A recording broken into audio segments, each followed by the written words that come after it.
Hi there, thanks so much for joining me today. I'm Jackie, and I was so inspired by that picture I took of the waves crashing on the beach that I've tried to recreate that feeling with some of my paint pouring projects. So I've done these 4 little tiles. These are 4" by 4" tiles, and today I'm going to show you how I did this. It's so much fun. So I moved those 4 out of the way so I wouldn't get any paint on them. And these are 2 blank tiles, 4" by 4". And for paint, I have layered some gold and brown paints in this little cup. Not very much paint. And then a little bit more of blues and greens that I've layered in this little cup. Plus I have a cup of white. Need the white to create the nice fluffy waves crashing. So what I'm going to do is I'm going to take my brown paint, this is my sand, and on this one I'm going to drizzle kind of on an angle like this. So I have a number of different paints in here, and I'm just drizzling kind of like the angle of the beach. And on this one I'm going to do the same thing, except I'm going to make it flat. So this would be looking straight out at the water, and this is kind of looking down the beach at an angle. And then I'm going to put some white paint right along the middle. Little line of white to divide the sand from the water. And now I've got all my blues and greens. And with these, I'm going to drizzle. I've got layers of paint here, so as I pour here, I get different colors of blues and greens coming out. You can tell this isn't that exact. There we go, and I'll get some of that dark blue that's at the bottom there out on here. There we go. Now as that's settling, I'm going to let that settle, and then I'm going to put some more white paint down the middle of each one. And then I'm going to do what's called a swipe. So if you look up paint pouring on YouTube, you'll see all sorts of different techniques. And when I was looking at some of the different techniques, the swipe to me looks very much like those bubbles that you get when you have the waves going.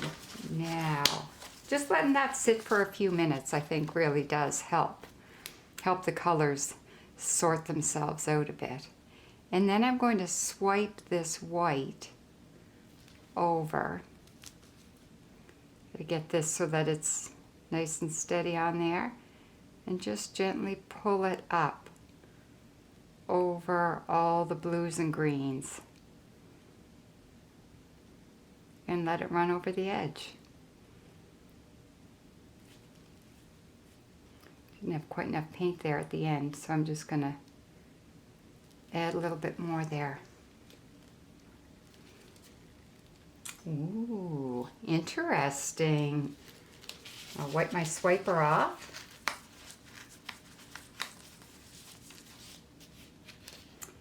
Now I'm going to do the same thing on this one.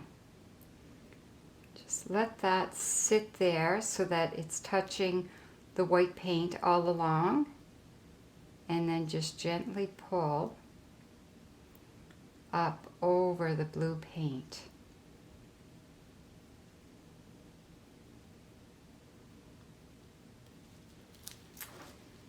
Wow.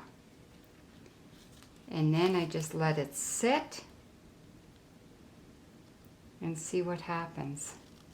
Just missing a little bit of paint there on the ends. But if I just let it flow, all of that will probably fill in. Now I'm going to clean my swiper off here a bit.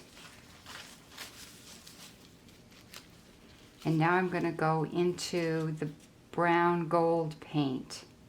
So now this is the waves crashing onto the beach.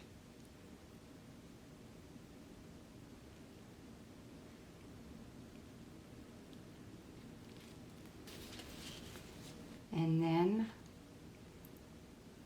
I'm going to do it again on this one.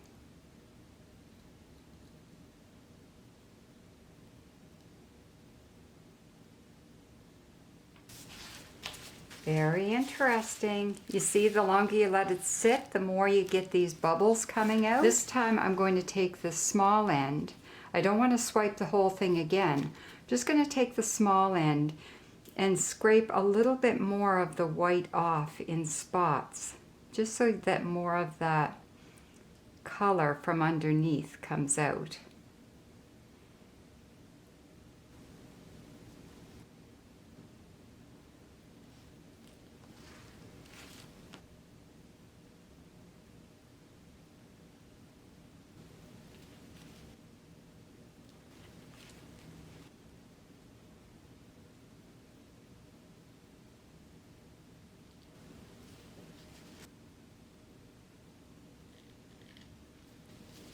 I really like what's happening up here in the water area. I think I have a little bit too much white on top of my sand. So my sand isn't showing through very well. The other thing that happens when you have sand, sometimes, well, you know, if you're a beach person, you get these ripples in the sand. So you can just take your swiper and shimmy it a little bit, and it might give you a little bit of ripple as well.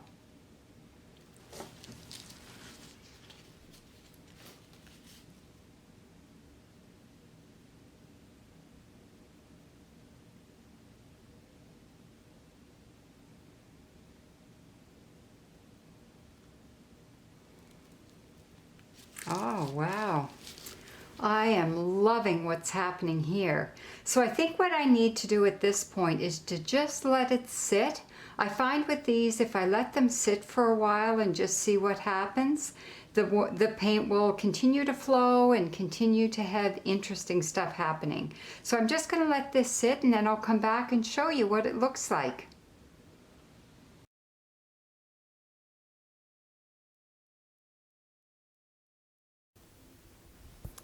So I let these tiles dry really well, and I'm quite pleased with the way the paint dried and the way it continued to flow a little bit before it dried.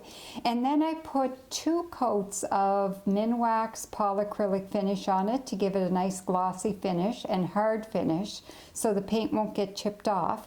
And now I've decided I'm going to embellish them a little bit. So on each one I'm going to put a little shell. And I'm going to put these in the corner towards the bottom, so that a little piece of sea glass, green sea glass, and a little piece of brown sea glass. And my reason for wanting to put it towards the bottom is that these are just the right size to use as coasters. And I'm thinking that it'll give you lots of space to, you know, take your cup of tea or your cup of something and set it on there so that you can protect your table. And it just gives you a little piece of the beach sitting on your desk. So I got my beach treasures glued onto each tile. And the other thing that I did was I took a piece of craft foam, this really thin foam that you can get at a craft store, and I cut it slightly smaller than the tile. So these are 4" by 4" tiles. So I cut it like 3 3/4 inches and glued it onto the back. And that way you have a surface on the back of your tile. Covers up the messy bits, plus it keeps your tile from scratching your desk or your table when you set it on it. Now I can use these as a coaster, which I think is just lovely. So I really hope you enjoyed this project, and it gives you some ideas, or yet another idea, of how you can take the beach and bring it home with you. So thanks so much for joining me today. I hope you make it out to the beach before the next time, and happy sea glass hunting.